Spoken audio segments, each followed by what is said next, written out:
ഒരമ്മയ്ക്ക് തൻ്റെ 2 വയസ്സുള്ള ഏക മകനെ ചൈനയിലെ ഒരു ഹോട്ടലിന് പുറത്തു വെച്ച് കാണാതാകുന്നു.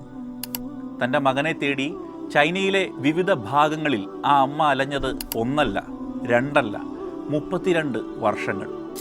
1988 ഒരു അമ്മയുടെ ലോകം പെട്ടെന്ന് ശൂന്യമായി. ലീ ജിങ്ഷിയുടെ 2 വയസ്സുള്ള മകനെ ചൈനയിലെ ഒരു ഹോട്ടലിന് പുറത്തു വെച്ചാണ് കാണാതാകുന്നത്.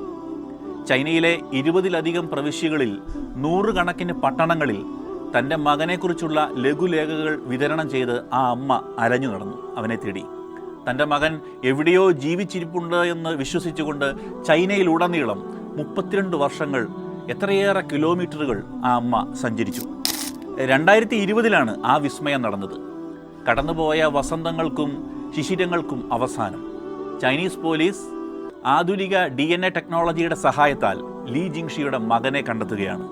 100 കണക്കിന് മൈലുകൾക്കപ്പുറം അവനെ തട്ടിക്കൊണ്ടുപോയവരിൽ നിന്നും പണം കൊടുത്തു വാങ്ങി വളർത്തിയ കുടുംബത്തിനൊപ്പം അവനെ കണ്ടെത്തുകയാണ്. അവരുടെ പുനഃസമാഗമം വളരെ മനോഹരമായിരുന്നു. ചൈന സെൻട്രൽ ടെലിവിഷൻ തത്സമയ സംപ്രേഷണമൊക്കെ നടത്തി. അമ്മയെന്ന് വിളിച്ചുകൊണ്ട് അയാൾ അവളുടെ കൈകളിലേക്ക് ഓടിക്കയറുന്നു. അമ്മയും മകനും അച്ഛനും എല്ലാവരും ഒരുമിച്ച് കരയുകയാണ്. കാത്തിരിപ്പിൻ്റെ, വേദനകളുടെ, നിരാശയുടെ കഥകളിൽ നിന്ന് വൈകാരികതയുടെ, സന്തോഷത്തിൻ്റെ അശ്രുക്കൾ പൊഴിഞ്ഞ അതിമനോഹരമായ ഒത്തുചേരൽ. മാതാപിതാക്കളുടെ സ്നേഹം കാലക്രമേണ മങ്ങുന്ന ഒന്നല്ല. അതിൻ്റെ ശക്തമായ ഓർമ്മപ്പെടുത്തലാണ് ലീ ജിങ്ഷിയുടെ കഥ. ഒരിക്കലും നഷ്ടപ്പെടാത്ത പ്രത്യാശയുടെ കഥ.